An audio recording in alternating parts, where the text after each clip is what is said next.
صحبت درباره لقب. همه میدونند که من خیلی شوخ هستم. از کودکیم در مکتب با معلم ها با طلبه ها با همدیگر لقب میگذاشتیم. یک معلم داشتیم فت میگفتیم. اون کس وقتی که صحبت میکردن از دهانشون توفشون میپرید و اونو خیلی کار صحبت میکردن، اما معلمای بهترین زبان و ادبیات بودن. باز یک طلبه دیگر داشتیم یک قدش پست که بعد همون بچه رو نمیدونم کسی یک لقب عجایب مونده بود، ساسق بوی پیشک پیشک بویگین ترجمهش. انا همون نامی و بیچاره بچه تا آخر عمر در بین ما همسنفا همیشه شده موند. اکنون مرا چی میگفتن؟ نمیدونم. مرا همیشه زیبا میگفتند، شوخ میگفتند، چقام میگفتند، خوب میگفتند. انا شیخ گفتم مراجعت میکنم تنها به خاطری که من در صحنه چند شیخ ها اجرا کردم و همین لقب به بچه های البته اطرافی خودم دوستانه گذاشتن و همه خیلی مراجعت میکنن. حتی دو مقاله هم نوشته بودن شیخ صحنه تاجیک. وقتی که شخص از کدو میوه نمیدونم خربوزه می و یعنی یگون میوگی قیمو است با همون لقب رو میمونند. یک شخصی رو میشناسم که اگر در نزدی گویی که نامی کدو رو گیری ای بس کنید گفته عصبانی میشود میبروید. یعنی لقب‌ها هر گونه میشن. لقب‌ها میشن که از یک گویم از گرمی از دوستداری و لقب‌هایی هست که از بدبینی هم هست. شما لقب دارید؟ خب نمیدونم لقب دارم یا نه.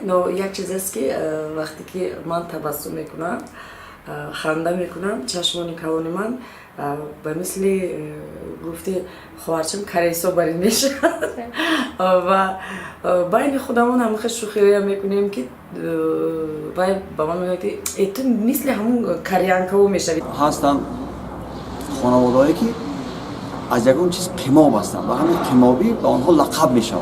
مثلا من استاد مهمان بختی و همین خاندان اینها با تخلصی یا که با لقب کرم بسیار معروفن، زیرا که با معنی که لطف و کرمی اینها خیلی افزون است.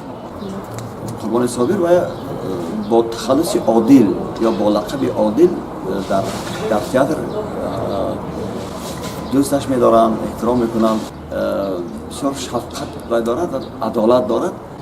برای همین قربان صابر همچون عادل همچنین در تئاتر ما معرفی کردیم که لقب گوییم یا تخلص گوییم برای قربان صابر بسیار زیبنده و بسیار میچسبد. شما لقب خودتون رو میگفتید؟ نه من لقب ندارم. وجود نداره مگر نام خودم من نمیدونم، لیکن هوجر آمد. انا هوجر، انا باید همراه هم میکنن هوجر جوانی مرکت. من هم گفتی دلبر اومد و از نقش یادآوری میکنن ای انا هوجر اومد، ای انا هوجر اومد. خلاصه خیلی مشهور شدم من با نقشه انمی هوجر. این لقب شاید که لقب باشد. باید من نیست که مثلا ما اگه لقب داشته باشم نمیدونم و هم باید من نیست که ما کسی رو لقب گذاشته باشیم. من نمیدونم در شو بیزنس ما کی چه لقب دارد، لیکن در شو بیزنس روسی مثلا دیما بیلان با لقب بیلکا بسیار مشهور است. مثلا اربکایتی رو بوراتینا میگویند. دیکاپریو در زمانی مکتبخانه‌اش لقب تورموز داشته است. یعنی برای اینکه یک نفر بسیار سست فلس بوده به قبله و همین گونه لقب داشته است. مثلا مسی از آنکه جسه خردتر داشته است لقبش کایک بوده است. کایک. مثلا میلا یوویچ همین گونه لقب جاسوسی روسی رو داشته است.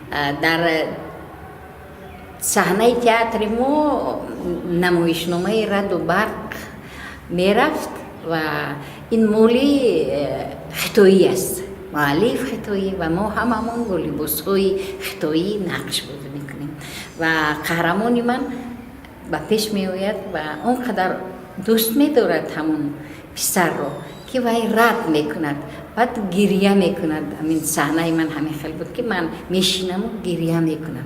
همین وقت یک تماشابین از قطار دویم بلند میگوید ذکر نشوین گای مهربون همش نقض میشه. اکنون من همین خیلی دستم موندم رویم بر نمیدونم خواندم گریه کرده ایستاده بودم چیکار کنم. در وقتی مکتب خونی یک همسینف داشتیم با نام نظر که سردار سیرمون بود. بعد راهبر سیرمون وقتی اگرون کاری خطا میکرد اگرون چی میشد بعد پیوسته میگفت که سرزده لقب مونده بود. بعدا فهمیدیم که این نظر همسیرمون کم از میزنه شد کم از که میزنه ای همونجا سرش لط خورده همونجا هر پرابلمی که میشین ولی من فقط میگفت که نظری سرزده. اگر مخفی نباشد لقب خود را میگفته؟ این مخفی است. در خوردی میگفتن من بسیار با علم گریه میکردم. لقب با معلمو بعضا. چی لقب میگذاشتی؟ مثلا معلمی فیزیکا بیان نیوتن فشان خیلی میگفتیم دمی در اومدیم. در بچگی من که با مکتب موسیقی رفتم میامدم و یک رباب در دست در صنف رباب میخوندم. طالب رباب میگفتن بعضا از پشتم. آیا خودی شما با نفر لقب گذاشته؟ او بسیار بنابرای خود ایرج ارکچکی بود ارکچک کلان میشد همیشه یک کیمشکل به چیز میومد نه و من وجاهتش نقض نبود همیشه نوزش بود. بعد هر بار میومد من میگفتم قربانی زیق چی خودت ذکر گرفته همین دو بار سه بار قربانی زیق گفتیم خاندان ما خندیدن خاندان خودشون هم خیلی خندیدن معقولشون شد. من مادرم از ورز پدرم از کوهرو لقب ما کوماد کمال اما کمالی که افغانستان بوده ریشه گفته با یه رکب فایده شای انا همون قشلاخمه کل میگون کل یرمی میگون لیکن همه یرمی ها موهاشون پر کلش کم